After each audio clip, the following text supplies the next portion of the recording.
Olá pessoal, continuando a nossa série de integração com o banco de dados MySQL, nesse vídeo a gente vai fazer a instalação do PDO e do drive do MySQL. Então, a configuração do container foi feita no vídeo passado. E nesse a gente precisa fazer a instalação, né, do PDO, que vai ser a biblioteca que a gente vai utilizar para conectar com o banco de dados e executar comandos, como inserções, consultas, entre outras coisas. E o PDO, como eu falei no vídeo de introdução, ele significa PHP Data Object, ou seja, ele é uma abstração orientada a objetos para acesso a banco de dados. E por que a banco de dados? Porque ele pode ser utilizado para vários bancos de dados. E aí a gente vai utilizar no nosso sistema para o banco MySQL, mas eu poderia usar para o Postgres, para o SQLite, para Oracle, para outros bancos, para demais bancos no caso, né? E para ele funcionar, ele precisa da implementação. Como que ela é uma abstração, eu preciso da implementação dessa abstração, que no caso, cada banco tem a sua implementação. E para a gente ter a implementação do MySQL, a gente vai baixar e vai precisar, na verdade, né, do drive do MySQL. Então a gente vai fazer essa configuração hoje. E para a gente ver o que a gente tem instalado no nosso PHP e se já tem o PDO configurado, a gente pode executar aqui a função phpinfo. Lá na pasta public index, que é nosso arquivo principal, vamos comentar o require e deixar somente o phpinfo. E a gente executar aqui o localhost, e ele vai ter todas as informações do PHP, as configurações, as extensões instaladas, todas as informações relacionadas ao PHP ficam nessa página, inclusive a do PDO. Ó, eu tenho que o PDO está com suporte Enable, tenho suporte ao PDO, e o drive que eu tenho é do SQLite, mas não é o que a gente precisa do drive do MySQL, então a gente precisa fazer essa configuração para ter o drive do MySQL. Só que a gente está usando o Docker, pessoal, para ter o banco de dados. Então, o que a gente precisa fazer? Customizar essa imagem no Docker para a gente ter o PDO com o MySQL. Então, a gente precisa fazer uma instalação de uma extensão na nossa imagem. Então, aqui no Docker Hub oficial do PHP, não exclusivamente da nossa imagem, mas pode ser aplicada a qualquer imagem, a gente está usando o PHP FPM, né? Ele tem algumas instruções, como por exemplo aqui instalar extensões do Core. Então tem aqui, por exemplo, o Docker PHP install que a gente pode usar. Mas ele pega como base uma imagem e faz as configurações necessárias para o ambiente de desenvolvimento que a gente vai utilizar. Quando a gente fizer o deploy em produção da nossa aplicação, a gente vai ter uma configuração do Docker específica para a produção. Mas aqui a gente precisa, nesse momento, só para desenvolvimento. Então a gente vai usar essas instruções para fazer a instalação do PDO e do drive do MySQL. O PDO já está configurado, né, como a gente viu aqui, mas para o drive do SQLite. Então a gente precisa do drive do MySQL. Como que a gente vai fazer isso, pessoal, na nossa aplicação? Voltando aqui, eu vou até deixar por enquanto aqui, depois a gente comenta. A gente vem aqui no root do nosso projeto e vai criar um arquivo chamado Dockerfile. E nesse Dockerfile, a gente vai fazer toda a customização que a gente precisa para a nossa imagem do PHP. Então, pessoal, vocês lembram lá no Docker Compose, a gente está usando o PHP 8.3.4 FPM, na sua versão FPM. Então, a gente vai criar a nossa imagem a partir dele aqui. Então, ó, vou usar o from PHP 8.3.4 FPM e vamos executar o comando docker php install pdo e pdo MySQL. E vamos executar outro comando chamado docker php ext enable pdo MySQL. Então aqui o que a gente está falando? Basicamente instalando o PDO, caso ele não exista, ele já existe, mas vamos deixar para confirmação. E o driver do MySQL, PDO MySQL. E aqui eu habilito o driver do MySQL na nossa imagem. Então a gente, a partir de uma imagem base, a gente vai customizar ela para o que a gente precisa. Se a gente precisasse de outras extensões, a gente instalaria aqui. Vou salvar esse arquivo e agora a gente precisa modificar, pessoal, o nosso Docker Compose para trabalhar com esse Dockerfile e não mais com a imagem default. Para isso, a gente vem aqui no Docker Compose, no PHP FPM, quer dizer, na configuração do PHP, a gente não mais vai utilizar uma imagem. Então, como que a gente vai fazer? A gente vai dizer aqui para o serviço do PHP fazer o build da imagem para nós. Então, eu vou usar a configuração build e especificar qual que é o contexto. O contexto vai ser o diretório corrente ou mesmo o diretório do Docker Compose. E qual que é o arquivo que ele deve carregar, que é o Dockerfile, né? O mesmo nome do arquivo chamado Dockerfile. Aqui, pessoal, por default, se eu configurasse, eu não precisaria especificar o Dockerfile, porque ele é o nome do arquivo default. Mas, para ficar mais claro, vamos deixar aqui o contexto correto e o Dockerfile correto. Eles poderiam estar em outras pastas e eu poderia configurar melhor essa opção. Então aqui ele vai fazer o build da imagem para nós. Eu vou salvar. E aí o que a gente vai fazer? Vamos derrubar os nossos containers, vou usar o nosso script, né, o rundown, vai derrubar todos os containers, e agora a gente vai levantar novamente esses containers. E aí vocês vão perceber que ele começou a fazer a instalação das dependências, fazer o build da imagem do PHP para nós, a partir do PHP 834 FPN, e aqui a gente pode visualizar que ele fez a instalação no PDO-MySQL e habilitou ele. Então ele fez essa configuração para nós, baseado no nosso arquivo Dockerfile. E aí o que a gente vai fazer? Eu vou dar um PS, né? Vou usar o script melhor. Fazer o PS para ver que imagens que a gente tem levantadas. E aqui a gente vê que realmente a imagem do PHP, no serviço PHP, ou a imagem do PHP customizada com Dockerfile, foi levantada aqui a gente tem no serviço PHP. Feito isso, pessoal, a gente pode voltar aqui no nosso localhost, carregar novamente. E agora a gente vai ver que a gente tem aqui no PDO, a gente tem o PDO MySQL configurado. Isso quer dizer que a gente pode agora acessar o banco de dados MySQL usando o PDO. Então a gente já tem o drive habilitado aqui para o MySQL 834, aqui está até configurado com a última versão. Então assim a gente já conseguiu fazer essa configuração do PDO. E sempre que precisar, pessoal, extensões adicionais, por exemplo, ao trabalhar com imagem, é necessário também ter a extensão do GD, do PHP GD, para trabalhar com imagens. Então você pode vir por aqui e instalar as extensões necessárias a partir de uma imagem base, né, usando o Dockerfile e instalar as extensões que são necessárias. Mas vamos lá, vamos voltar aqui à nossa aplicação, como estava antes, a gente já fez a configuração necessária. E agora, pessoal, a gente vai fazer um script para ver se a gente consegue realmente ter os dados no banco, configurar o nosso banco de dados e assim por diante.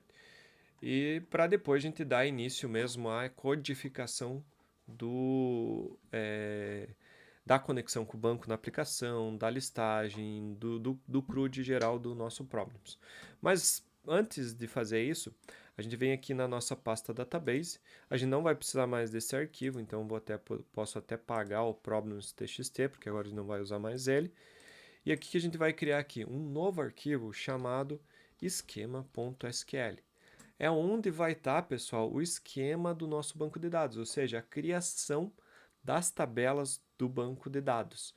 Num framework como o Laravel, por exemplo, ou até mesmo no Rails, a gente tem o que é chamado de migrations, ou seja, é uma escrita da criação das tabelas na linguagem do framework.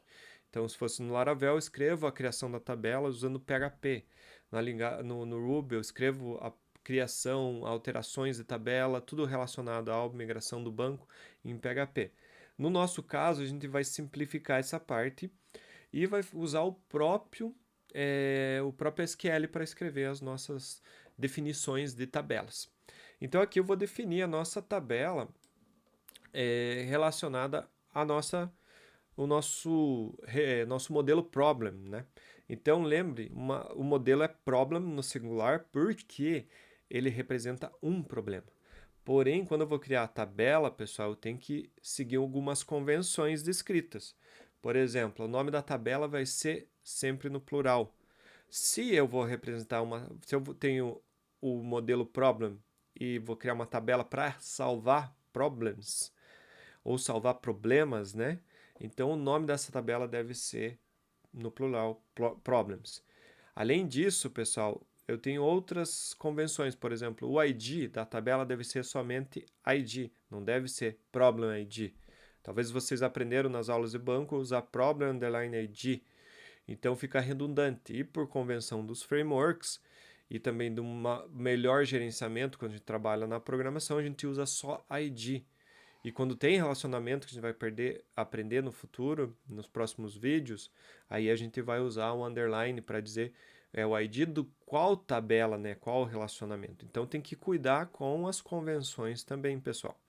Então vamos lá, vamos escrever aqui o nosso SQL. Primeiro eu vou fazer um drop table if exist problems, porque a gente pode executar várias vezes esse comando. Aí vamos criar a tabela problems e o ID, eu vou definir aqui, importante, é ID, não é problem ID. O ID é o tipo int, auto-increment, primary key. E aí, por enquanto, a gente vai ter só o title, que é um varchar 255 caracteres, not null. Não quero que ele seja nulo. Então, aqui fica a nossa tabela. Por que eu coloquei esse drop table if exist problem? Porque é comum em desenvolvimento, pessoal, a gente executar, recriar o banco várias vezes. Então, para não ter problema, assim, quando vou criar o banco, executa o comando e ele vai criar várias vezes o banco. Quer dizer, vai apagar e criar de novo o banco de dados. Por isso coloquei esse problems drop table if exist. Mas tem que ter muito cuidado e cautela quando isso vai para a produção. Por exemplo, eu não poderia executar esse comando em produção. Tem que fazer algumas verificações para isso. Porque senão vai limpar o banco inteiro, né? Aí tem alguns cuidados que devem ser feitos, que no momento oportuno a gente pode comentar sobre ele. Então aqui tem nossa tabela. Mas como que agora eu rodo um comando que cria essa tabela para nós? E aí eu tenho um problema. O meu banco está dentro de um container. Eu tenho que executar um comando que seja rodado dentro do container do banco de dados, do DB, do nosso serviço DB aqui do Docker Compose. Então, para abreviar, pessoal, esse comando, eu vou usar o nosso arquivo aqui, chamado run, e que definir o comando que vai fazer essa criação do banco de dados a partir desse SQL para nós. Então vamos lá, como que vai ser essa função? Vai se chamar db reset, vai resetar o banco de dados. Eu vou executar o comando docker compose copy database esquema para a pasta temp do container db. Posteriormente, vamos executar docker compose asicdb e o sh de shell script, né, "-c", eu vou passar um comando shell script para ser executado dentro do container db. Qual que é o comando? Vou definir a senha do MySQL que vem lá do nosso env, ó, bem parecido. MySQL para logar no MySQL, especificar o banco de dados. Vou dizer qual que é o encode que a gente está utilizando aqui. Por default vai ser o TF8MB4. E aí eu vou executar, com a entrada, ó, executar o esquema.sql, que foi copiado lá para a pasta temp do container. Então esse comando, pessoal, ele é executado dentro do container, no qual ele executa o SQL que está definido aqui. E como tem o drop table if exist, ele vai resetar o banco. Por isso que eu chamei de db reset. Que a cada modificação que a gente fizer nesse arquivo, a gente pode simplesmente rodar esse comando e o banco vai ser resetado. Então aqui um ponto importante, pessoal, é que a gente precisa configurar aqui o UTF-8 para os assentos funcionários corretamente. Tanto na criação, usado pela aplicação, quanto carregado no arquivo. E a gente pode também complementar esse comando, colocando aqui por default, se usar o UTF-8 como um encode dos nossos caracteres. Então vamos testar esse comando. Vou executar aqui .run db console. E aí eu entrei, eu posso executar aqui show databases. Temos o nosso banco de dados. E também vou executar show tables. E agora vamos abrir outro terminal aqui. E aí vamos executar o comando .run db reset. E aí a gente pode ver que ele fez a cópia e executou o comando para migrar esses dados do esquema para o banco de dados. Então vamos voltar no terminal inicial no qual a gente estava. Vamos voltar aqui o comando, executar show tables, e agora sim a gente tem a nossa tabela criada. Então com isso a gente consegue criar a tabela por um comando. E fica mais fácil quando a gente precisa resetar os dados ou recriar esses dados, basta executar esse comando. Se a gente quiser ver mais detalhes, a gente pode executar o comando show columns e o nome da tabela, problems, né? Ou melhor, from problems, né? From problems. E aí eu venho os dados que ele tem essa tabela. Para a gente ver se o reset realmente funciona, pessoal, vamos fazer um insert. Insert into problems. Definindo aqui, a gente vai inserir um title, values, e aí um value para o title, problema no monitor. E vamos executar esse comando para fazer o insert. Ó, ele inseriu. Se a gente fazer um select asterisco from problems, eu tenho um registro. Ele fez o registro na tabela. De voltar no outro terminal e executar o reset, ele deve apagar essa tabela e criar de novo. Então não vai existir nenhum registro. Então vou fazer aqui o reset. Voltando no terminal, se a gente executar o select novamente, a nossa tabela está limpa. Então quer dizer que o nosso comando para reset do banco de dados está funcionando e funcionando da maneira adequada. Então agora a gente pode sair aqui. Eu posso até fechar um desses de terminal, que não são mais necessários. E por último, a gente pode fazer o commit da nossa configuração do PDO. Então vou dar um git add ponto, git status, git commit -m, aqui setup PDO and PDO driver. Also command to also database SQL and command to reset the database. Então foi o que a gente fez nesse commit. Então nesse vídeo é isso, pessoal, até o próximo.